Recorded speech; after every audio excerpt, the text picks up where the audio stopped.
You're listening to What's Contemporary Now, a show about culture and the people, places, and things that together make it up.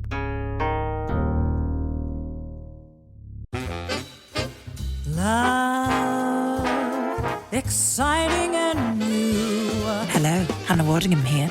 Have you seen the fabulous new Sun Princess? World-class entertainment, exceptional dining, and the greatest pizza ever. It's a love. Don't miss our Come Aboard sale with up to 40% off and free room upgrades. Visit princess.com or call your travel advisor to book. Princess Cruises. Terms and restrictions apply. Offer ends 2/28/25. Ships of Bermudan and British Registry. Francesca Burns is someone I've known since I was a year deep in this industry, and she still had pink hair. Not once in all of those years has she ever deviated from the absolutely spectacular human she's always been known to be, with a personal journey that reflects the dichotomy of loving what you do while also being able to recognize when your current situation is no longer serving. Hers is a story with both resonance and relevance for the contemporary creative. We obviously talk about her work in fashion, but the deeper dive comes in exploring the layers that comprise her life as it is today. We talk transformational coaching and nutrition, and her newfound love for an industry she's found so much joy in. This is Francesca Burns, and we're talking about what's contemporary now. Francesca Burns, having started your career off at ID Magazine, going on to work at or contribute to an array of incredible titles like Love, GQ Style, British Vogue, Italian Vogue, W, Gentlewoman, Self-Service, several amazing brands like Louis Vuitton, Kenzo, Gucci, and of course the long-standing collaboration that you have with the designer Nensi Dojaka, to name a few. There's also the collectible incredible project that you've done with Christopher Simmons named Print. But let's go back to the beginning. So how did you first arrive at ID Magazine? Well, I was working in music at the time, and I was actually working with Kylie Minogue for her creative director, which was honestly the best first job I could have wished for. How does one end up with that as a first job? I would just honestly say through being a persistent stalker. Mm-hmm. I really needed an internship in my first year of college, and I just thought it looked really fun. And I wasn't really sure what I wanted to do in terms of like fashion, whether it was music, whether it was magazines. And Kylie is like a superstar. And I had a friend of a friend who was working in the accounts department. And she gave me William Baker's phone number. And I honestly must have called him or texted him every single day until he agreed to let me come and do an internship, which then turned into like a 2.5-year job. And amazing experience. I'm sure. I don't know how I never knew that, actually. That's incredible. So then how did that translate into a position at ID Magazine?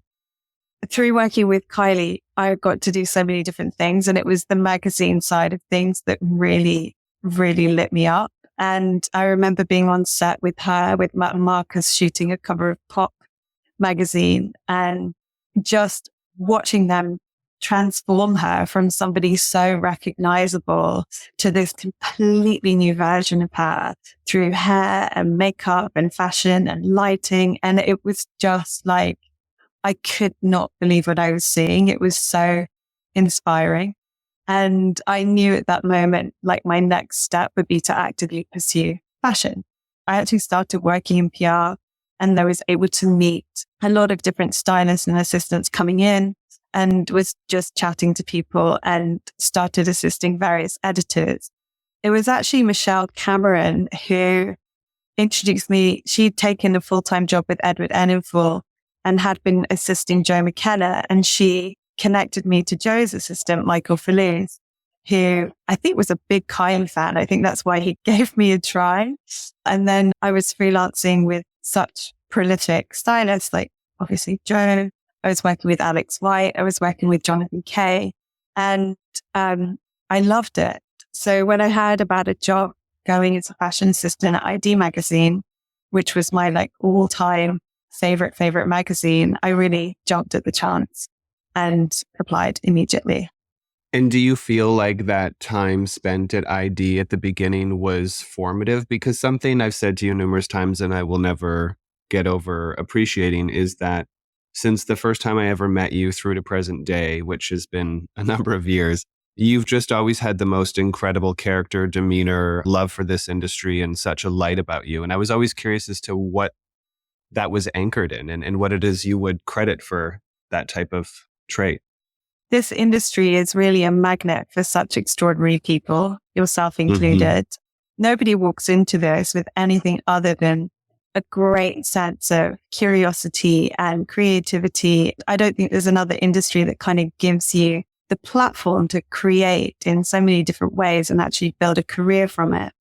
Working at ID was just such a brilliant job. Like, it didn't even feel like a job. I was excited every day to go to work. Terry and Trisha Jones were people that I had so much, and still do have so much love and admiration for. My editor at the time, Ben Reardon, has been one of my closest friends and biggest supporters throughout my entire career. And everybody in that network becomes your family. I mean, it might sound like a bit of a cliche, but ID talks about family a lot. And I guess that comes from the top. It comes from Terry and Trish, like, Holly Shackleton, like Erica Kurohara, Alistair McKim. There's everybody that's been through that sort of system. Like, you just kind of become connected in such an extraordinary way because you really, really love the work. And creating a magazine is quite a specific passion, I think, because you're willing to do everything. It's just like a fantastic platform to express yourself in so many ways. Yeah, it's sort of like the central St. Martin's of publishing in the way it's churned out so many incredible people in this industry and really cultivated a bunch of new talent. And, another thing that you've touched upon in the past as far as pivotal moments is perhaps the discovery of someone like Vivienne Westwood. But what other early inspirations kind of really hit and stuck with you? I mean, if, like me, you remember growing up in a world before the internet, magazines and television, particularly MTV, became a real window to another world. And I went to a convent school. I grew up in a very small town. Nothing exciting ever happened until I walked into that newsagent and bought my magazines. And ID and The Face were always like magazines that I looked to that just kind of gave me a sense of like what was possible, especially ID that was so focused on street style and individual style. It just made it all seem within my reach. And I just could not wait to be old enough to go to those clubs and meet those people and dress up and have a great time.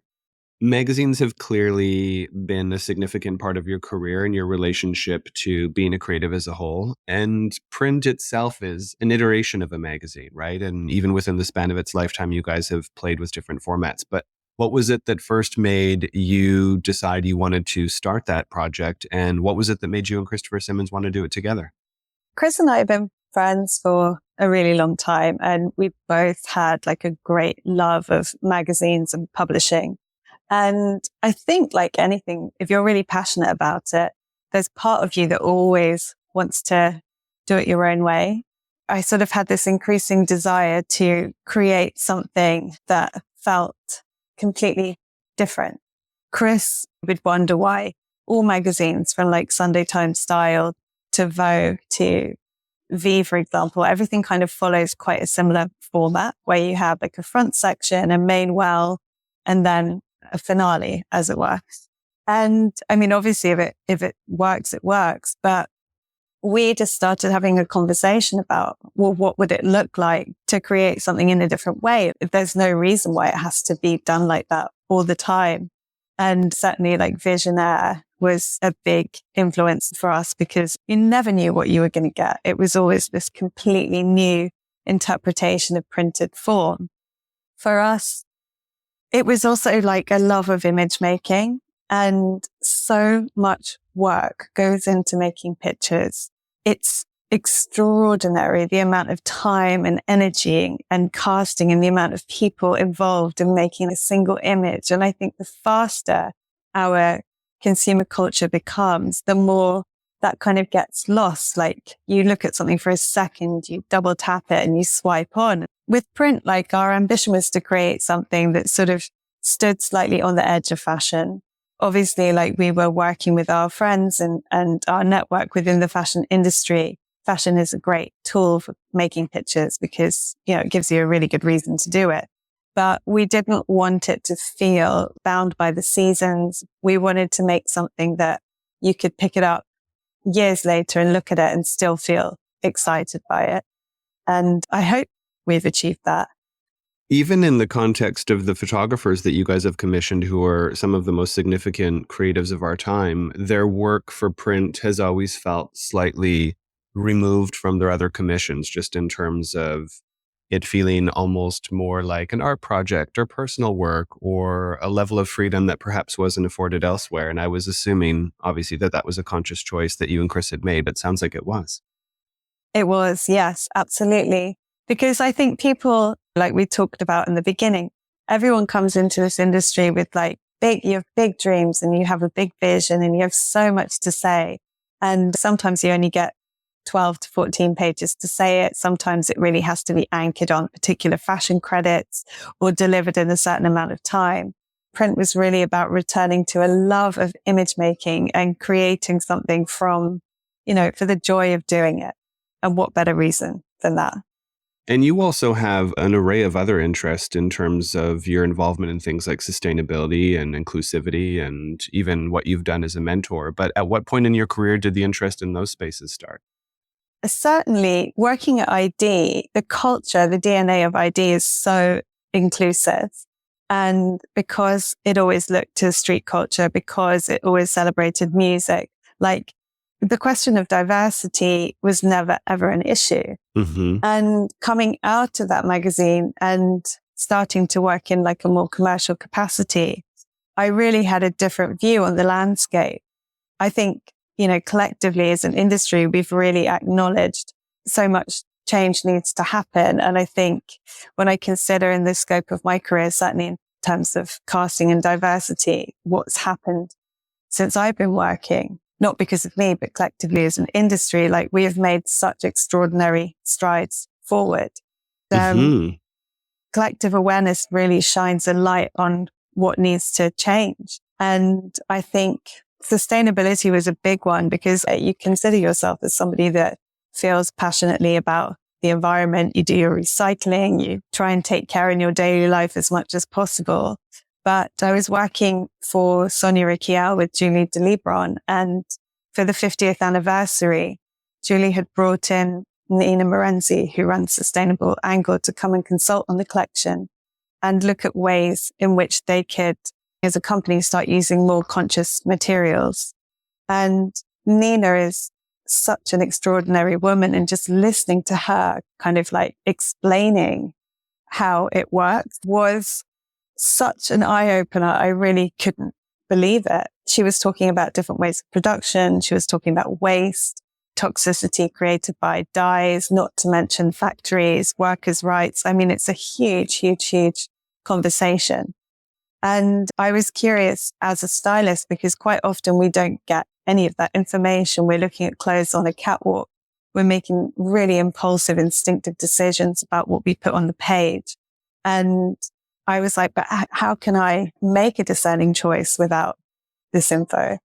And we were looking through some boards that I had prepared for a shoot I had coming up. And she pointed at this one beautiful red vinyl coat that I was completely obsessed with. It was my key item. And she said, Fran, for example, this coat will be on this planet long after your great grandchildren. It will never, ever biodegrade. She's like, is it worth it? And I'm looking at the picture and I'm thinking, well, this is a bit sobering. It's kind of took the wind out my sail. But it was really interesting to have such a new perspective. And I just became really curious about what was happening because obviously we're witnessing such a huge growth in the sustainable conscious production. And I think the more you learn, the more you can be effective. I think it's really important to remember that we are really at the beginning of this. And the climate emergency is a problem that faces all of humanity, not just the fashion industry. It affects every single industry and the way that we live on this planet. And we have come to realize the scale of it in a relatively short amount of time. Personally, I would really want to look and celebrate the action that's being taken instead of pointing fingers and tearing the whole thing down, because that's just not very productive. I think we have so much to learn And the more we explore, the more we try, the more we keep going with it, the more we're going to be able to evolve the industry in a much more environmentally conscious way. Beautifully said. Yeah, progress, not perfection, right? Yeah. Evolution, not revolution. Oh, okay. That's another one I've not yet used. And, somewhat in that vein, but a little bit of a segue, just in terms of representation, why is it, in your opinion, so important that we have an authentic representation of women in fashion imagery? I know it seems like a self-explanatory answer, but you'd be surprised, or rather you wouldn't, because We have to be mindful about what we say on the page about women and what beauty looks like. And I think for such a long time, it was really single-minded and very youth-oriented and very thin-oriented, which, whilst those things are, of course, beautiful, there's no kind of like one-size-fits-all approach to what inspires me to work with a model or a character for a casting. I just think women are extremely beautiful and should be celebrated at all ages, in all forms, on the printed page. And again, we're really on the beginning of this, and there's been so much positive change already. And I just want to see it keep evolving and growing in the way that it has so far. I think another great debate that's alive and well, and not just fashion, but the cultural discourse as a whole, is, of course, what boundaries should look like. And that's kind of a contrasting opinion depending which generation it is that you speak to. But you yourself decided to take some time away in 2019, and we've spoken to Raul Lopez this season, who also made a similar decision to take a break once or twice. And I was curious as to what that moment was like where you recognized that you were in fact experiencing burnout, and how long did it take you to make the decision to step away and give yourself that space? Well, to be honest, COVID came at quite a convenient time for me. It made the decision for me. I recognized kind of halfway through 2019 that I felt completely dissociated and disconnected from my life. I was working constantly. I was traveling constantly. I felt alienated from my friends and family. I felt alienated from myself. I was just kind of surviving and running on empty. And even when empty ran out, I kept on running until the wheels fully fell off. And I had to stop and take some time to just recover. The pandemic sort of gave so many people, myself included, an opportunity to really reflect on what was important and what quality of life looked like. I used it to do many things. Like at first, I literally couldn't do anything. I think I was completely shell-shocked. Burnout is a word that's used so often. I didn't really believe it was real. And then I remember receiving an email from my agent about requests that had come in to do a job. And I was physically shaking and threw up. I just could not go to work. It was just not possible for me. It took a long time. I think probably over 2 years of exploring other interests, of just really coming back to a routine and back into myself to start to kind of reconnect with my passion and love of image making and fashion again. This career does offer you such an extraordinary life full of so many extraordinary, inspiring people. And I think that really helped put things back in perspective and give me a reason to want to get more involved again. But my boundaries and my working relationship looks completely different now to how it did before. And what is it that informs that new sort of programming behind your own work-life balance? Because you also pursued things like nutrition and coaching, and one would assume that those would also have changed your perspective in some way. Totally. I studied nutrition, and not only did it help me with my own health and recovery, but it gave me such a new perspective on, as extreme as this may sound, like how incredible the human body is and how so much of our lifestyle and environment plays into our well-being in more ways than we're ever told in the beginning. And I think that life is really a holistic experience, and it's our emotional environment, our spiritual environment, our physical environment, the food we eat, how we move, how much sleep we get. these all play into how we feel. And I think when you're running at 100 miles an hour all the time, stretched to capacity, under an extraordinary amount of pressure, if you do that too much for too long, you become compromised.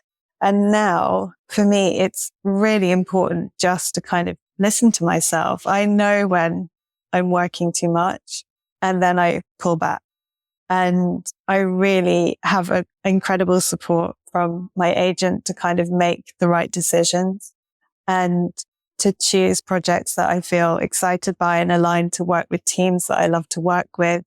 And I know that it's a privilege, like after 20 years in this industry, to get to that point where you can pick and choose. But for me, enjoying the work and enjoying my life is more important than how many jobs I do in a month. So how have you found yourself acclimating to really be consistent in this new sort of approach you've taken? Well, I mean, at the risk of sounding like I'm fully in the throes of a midlife crisis, I am somebody that is I am really committed to a morning routine and having regular practices in my life that I take with me everywhere. If I'm traveling, if I'm super busy on super long days, like for me, certain practices are really vital for my well-being. What that is looks different to everybody. I really do prioritize good nutrition because that is one thing that I have control over. I can always access the food that I want to eat. I always prepare and take with me the food that I want to eat. I journal every morning. It's always writing is something I love to do, and I find it really cathartic, and it's like clearing my brain for the day. Movement is something that I make time for. And obviously this doesn't always happen, and there are always exceptions when you can't do it. But most of the time, I know that if I can get these things right, then whatever stress happens around me, I'm much more equipped to deal with it. We've touched upon some of the personal growth moments in your life in terms of nutrition, coaching, having taken time away, and the way that's reshaped your relationship to the business. But how has that reshaped the role that you view yourself as having in this space, or the role that you're interested in having in this space, and what that might look like in the near future? It's changed a lot, actually. And I was thinking about this ahead of our conversation, and I was thinking, you know, when you start life at a magazine, especially in London, independent publishing, like if you worked at ID magazine, you were not just like a fashion assistant. You were the person that did 101 different things. If someone in the design team needed help, you helped them. If Terry and Trisha needed help, you helped them. If there was a concert to go to and no one could cover it, you would go and you would cover it. And I definitely am a person who is inspired in so many different ways that having lots of different outputs for my creativity is just such an integral part of who I am. And I do that through consulting. I do that through working with print. I do that through like my editorial commitments.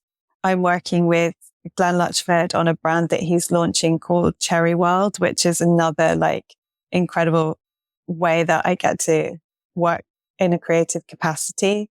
I've worked with Nensi since she started, and even that looks different to when I go and work with like a luxury house, for example. Like how you show up is different for everyone. And I've recently qualified as a coach, and I absolutely love it. I've learned so much from it, and it slips into my everyday operations. But I think moving forward, like being more involved on a consultancy side is definitely something that uses all of my skills in a really exciting way. So I'm exploring what that looks like. And can we talk a little bit about the nature of the coaching that you've qualified for? It's transformational coaching. So really, coaching is really different from therapy because essentially you're acting as a mirror for the other person. I've been working with clients for most of this year in order to meet my qualification. And it's just so inspiring because you see like week after week, if people commit to the work and take aligned action in their lives, like how much change is possible. And I think we're all constantly thinking of our next step, of how we want to expand in our lives, in our careers. And the gap between what we want and actually taking the action to get there can sometimes feel like a void. And coaching in this way really helps to bridge the gap and remind people that they have the capacity to take the steps necessary to move towards what they want. And I would say in 100% of cases, what you think you want at the beginning is never what you want when you actually get to the heart of it. But it's been a really good reminder to me of like, everything is possible if you put your mind to it. Your own trajectory is such a beautiful illustration of the human experience and reminding us that there's no sort of 1950s version of a trajectory where it's A, B, C, and D, and you're kind of in that particular vocation for the entirety of your life, especially not now while, the evolution of industries is moving at such rapid paces that skill set acquisition is kind of an inevitable need. But what sort of advice would you have for some of those who are obviously navigating the ever-changing landscape of life today, as far as skill set acquisition, personal evolution, agility, and all those fun things? I just think to stay curious, to stay open, to question everything, especially yourself. I always have said this to interns, like when I worked at Vogue, I was like, follow what you like your taste and your opinion and what you're into. If you're into it and it lights you up, that's all the permission you need. You can't bend and shape yourself to meet other people's expectations. It's absolutely impossible. And what each of us has is completely unique to us. How we see the world is completely unique to us. And I think that there's no limit to what we can do if we're inspired. I think it's exciting to study, doing short courses, going to a workshop, going to hear someone that you think is amazing, do a talk, even if it's completely outside the industry, because if it's feeding you, then it's just opening your point of view even more. This idea of taking aligned action, if you have another interest in mind, rather than just sort of thinking, oh, I love to write, I enjoy writing, I write at home. Like if there's a curiosity there, why not do a weekend workshop in writing or go and listen to somebody speak whose work you admire? All of these things are just so satisfying. You don't have to stay in your lane. If anything, just break out of it. Great advice. And it's a beautiful jump into asking your opinion on the obvious question, which is, what is contemporary now? I think contemporary is like multifaceted curiosity. And I think that contemporary is really exactly what I just said, like tuning into yourself, following your instincts, indulging the things that you feel passionate about, and just like really leaning into the joy of life. Because let's face it, we live in a tough world full of challenges. And we need the joy to kind of keep us going and keep us inspired. It's so, so, so true. Beautiful. Thank you so much, Fran. Thank you so much for having me. It's been such a pleasure. Thanks for tuning in to this episode of What's Contemporary Now. A special thanks to our producer, Sasha Grinblad. Audio post-production by Chase Coughlin with original theme music by Joseph Topmiller and Chase Coughlin of The Black Soft. And visual design by Aaron Meager and Graham Prentice. Subscribe now to be the first to catch new episodes each week, and if you've enjoyed listening, we'd love to hear from you. Leave us a review and let us know your thoughts. Your feedback helps us improve and reach more listeners like you. Follow us on Instagram and LinkedIn for additional content and join the conversation. Let us know what you think is contemporary now.